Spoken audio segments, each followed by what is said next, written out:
اعوذ باللہ من الشیطان الرجیم بسم اللہ الرحمن الرحیم۔ محافل میلاد کے انعقاد کے تقاضے۔ گزشتہ نشستوں میں ہماری معروضات صراحت سے اس امر کی شہادت فراہم کر رہی ہیں کہ جشن میلاد النبی صلی اللہ علیہ وسلم کا اہتمام کرنا یقیناً مستحسن اور باعث اجر و ثواب عمل ہے، لیکن اس موقع پر اگر انعقاد میلاد کے بعض قابل اعتراض پہلوؤں سے صرف نظر کرتے ہوئے انہیں برقرار رہنے دیا جائے تو ہم میلاد النبی صلی اللہ علیہ وسلم کے فیوز و برکات سے محروم رہیں گے۔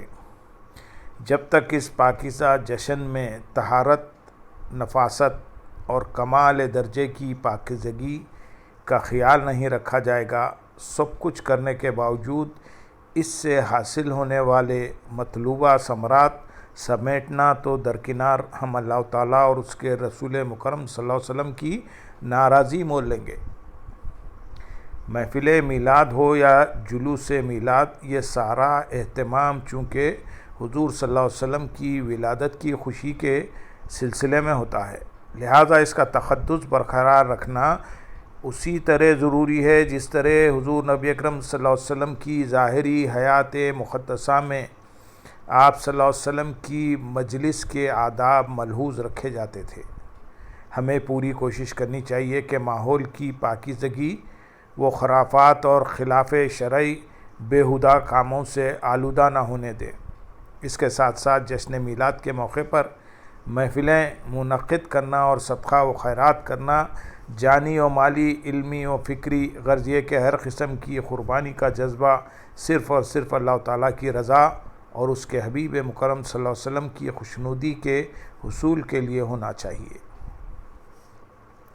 احادیث مبارکہ میں ہے کہ صبح و شام حضور صلی اللہ علیہ وسلم پر درود و سلام کے علاوہ اپنی امت کے دوسرے نیک و بد اعمال بھی پیش کیے جاتے ہیں۔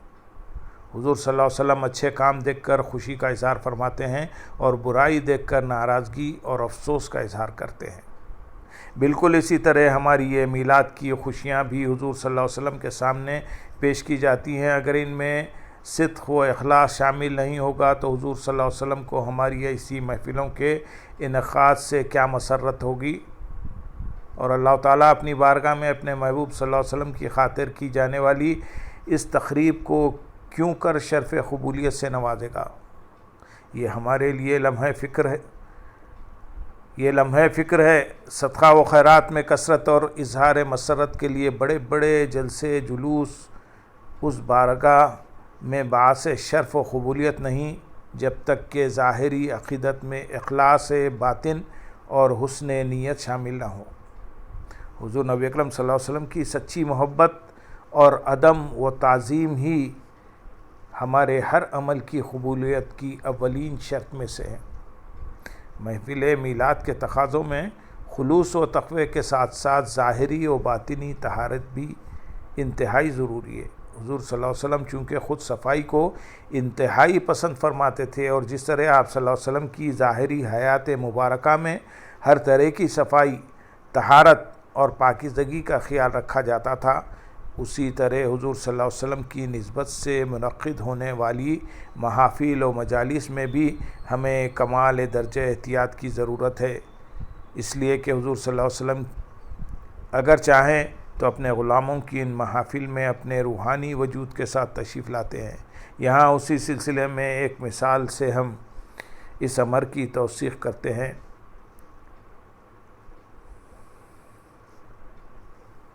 مولانا عبدالحی فرنگی محلی حقہ پیتے تھے۔ ایک دفعہ محفل میلاد منعقد تھی، حقہ پی کر جلدی سے بغیر کلی کیے محفل میں چلے آئے۔ بیٹھے بیٹھے اونگ آ گئی۔ خواب میں حضور نبی اکرم صلی اللہ علیہ وسلم تشریف لائے اور فرمانے لگے، عبدالحی تمہیں احساس نہیں کہ ہماری محفل میں حقہ پی کر اسی بدبودار منہ کے ساتھ آ گئے ہو؟ حضور صلی اللہ علیہ وسلم کی طبیعت مبارکہ اتنی پاکیزہ، منزہ اور لطیف تھی، آپ صلی اللہ علیہ وسلم لہسن اور پیاز وغیرہ کھا کر مسجد میں آنے سے بھی صحابہ اکرام رضی اللہ تعالیٰ عنہ کو منع فرماتے تھے۔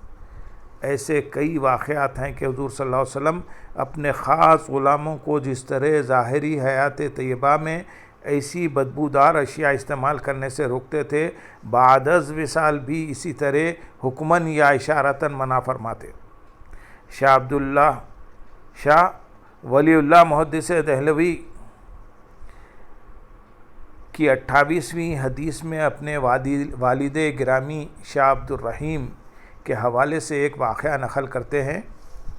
2 صالح آدمی جن میں سے ایک عالم بھی تھا اور عابد بھی، جبکہ دوسرا عابد تھا عالم نہ تھا، کو ایک ہی وقت میں ایک ہی حالت میں حضور نبی اکرم صلی اللہ علیہ وسلم کی زیارت ہوئی، لیکن حضور صلی اللہ علیہ وسلم کی مجلس میں صرف عابد کو بیٹھنے کی اجازت دی گئی، عالم اس سے محروم رہا۔